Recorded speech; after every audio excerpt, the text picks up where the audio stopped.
महाराष्ट्रातील खाजगी आणि सहकारी साखर कारखान्याचे वजन काटे हे डिजिटल आणि ऑनलाईन पद्धतीनं एकाच सर्व्हरला जोडावेत अशा प्रकारची मागणी गेल्या अनेक वर्षापासून स्वाभिमानी शेतकरी संघटना आणि मी स्वतः सुद्धा करत आहे. त्याचा पाठपुरावा करतोय.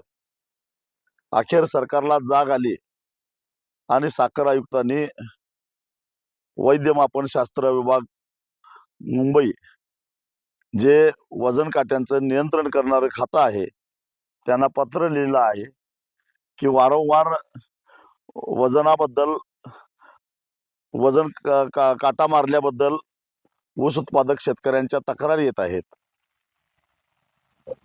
माध्यमातून सुद्धा बातम्या येत आहेत आणि यावर काहीच कारवाई होत नाही. तेव्हा साखर आयुक्तांनी दोन मुद्दे वैद्यमापनशास्त्र विभागाच्या निदर्शनास आणून दिलेले आहेत. एक तर प्रत्येक साखर कारखान्याचा जो डिजिटल काटा आहे तो शासनाच्या एका सर्व्हरला जोडून घ्यावा.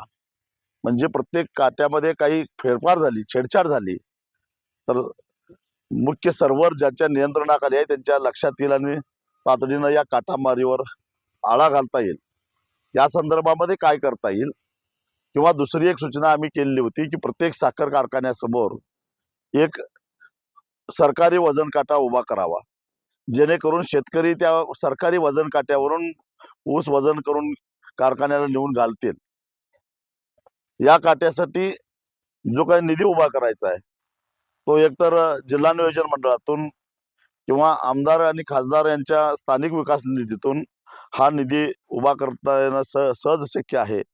अगदीच गरज पडली तर शेतकऱ्यांच्या ऊस बिलातून थोडीफार रक्कम कपात करून जवळ ती जी काही 30-40 लाख रुपयाची आवश्यकता असते तेवढा निधी उभा करावा. परंतु ही जी लूट चालू आहे, सर्रास 20% वजन मारलं जातं.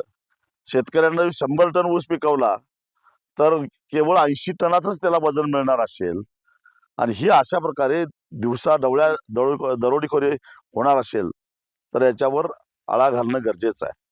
या काटामारीतून आणि रिकव्हरी चोरीतून महाराष्ट्रामध्ये साखर कारखानदारांचे काळ्या पैशाची एक समांतर अर्थव्यवस्था तयार झालेली आहे आणि या अर्थव्यवस्थेवर जर का नियंत्रण आणायचं असेल, टाच आणायची असेल तर सरकारी मालकीचे वजन काटे उभा करणे किंवा महाराष्ट्रातल्या सगळ्या साखर कारखान्यांचे वजन काटे डिजिटल ऑनलाईन करणं आणि राज्य सरकारच्या नियंत्रणाखाली एका सर्व्हरला ते जोडणं हा निर्णय घेतल्याशिवाय ऊस उत्पादक शेतकऱ्यांची लूट थांबणार नाही.